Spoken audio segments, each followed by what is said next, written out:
Simple living with विद्या ह्या YouTube चॅनलवर मी माझ्या सगळ्या मैत्रिणींचं स्वागत करते।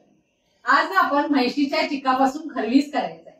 झालं काय माहित आहे का, माझ्या धीरांची म्हैस व्याली काल आणि त्यांच्याकडून आम्हाला पहिल्या दिवशीचा चीक पार्सल झालेला आहे आणि त्या चिकापासूनच खरवीस केला जातो। नंतर जेव्हा दुसऱ्या तिसऱ्या दिवशी वगैरे जे दूध निघालं जाते ना, त्यापासून वड्या होत नाही, पण पातळ बासुंदी सारखं वगैरे असं दरदरीत करता येते।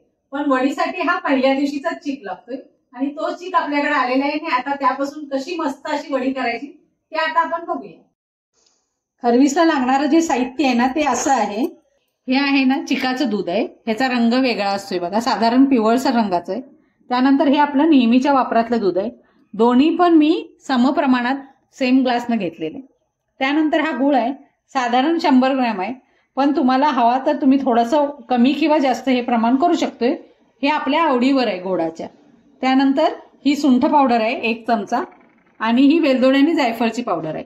सुंठ पावडर पाचक असते आणि ती चवीला पण खूप छान लागते यामध्ये, त्यामुळे हे घ्यायचं आपल्याला।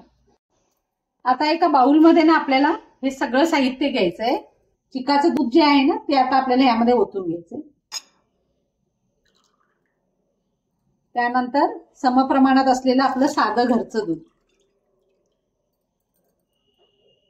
त्यानंतर हा गुळ जो आपण अंदाजे घेतलेला आहे, आपल्याला हवा तसा 100 ग्रॅम आहे।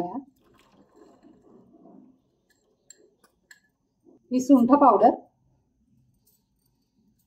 आणि जायफळ आणि वेलदोड्याची पावडर। आता ना हे आपल्याला सगळं मिक्स करत करत गुळ पण आहे ना तो वितळवून घ्यायचा याच्यामध्ये। ह्यामध्ये आपण गुळ आहे ना तो मस्तपैकी मिक्स करून घेतलेला आहे, वितळवून घेतला। आता हे आपण कुकरच्या डब्यामध्ये ओतून कुकरला लावायचंय। कुकरच्या डब्यामध्ये ना मी हा इको बेकचा कागद ठेवते। जर आपल्याला अख्खा राऊंड पूर्ण केक सारखा काढायचा असला ना तर त्यासाठी ह्याचा वापर करायचा, आणि जर तुम्हाला डायरेक्ट वड्या काढून खायच्या असल्या तर मग काही नाही घातलं खाली तरी चालेल। आता आपण ह्याच्यामध्ये मिश्रण ओतूया।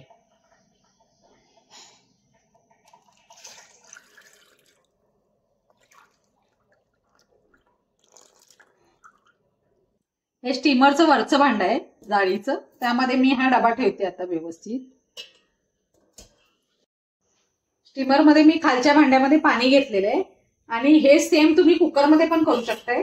शिट्टी काढायची फक्त कुकरमध्ये करताना, आणि त्यानंतर ह्याच्यावर वरून झाकण घालायचं। हे बघा, ह्याच्यावर ना आपण एक झाकण घालूया म्हणजे खालचं पाणी आहे ना ते त्यामध्ये जाणार नाही, व्यवस्थित शिजलं जाईल। आणि मग त्यानंतर हे ठेवूया आणि व्यवस्थित 15 मिनिटं शिजवून घेऊया।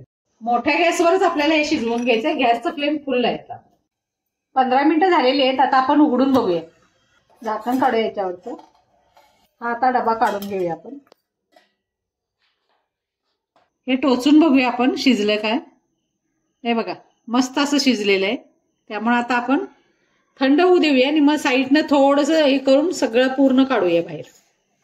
हे बऱ्यापैकी थंड झालेले आहे। आता आपण ना आता ह्याच्या कडा आहेत त्या सोडवून घेऊया, या अशा पद्धतीने हे करायचं। आता हे ह्याच्यावर पालथं घालूया, एक मी प्लेट घेतलेली आहे आणि ह्याच्यावर हे काढायचं आहे आपल्याला।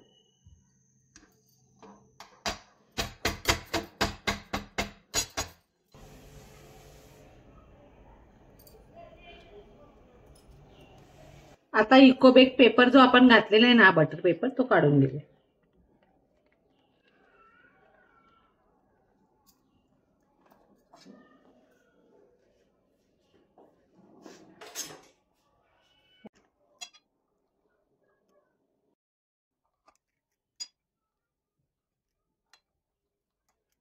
आता आपण ह्याची वडी काढूया व्यवस्थित अशी। हे बघा किती मऊ झालेलं आहे, एकदम एकदम स्मूथ झालेली आहे, टेक्स्चर पण खूप छान आले। हे बघा कसलं छान झाले।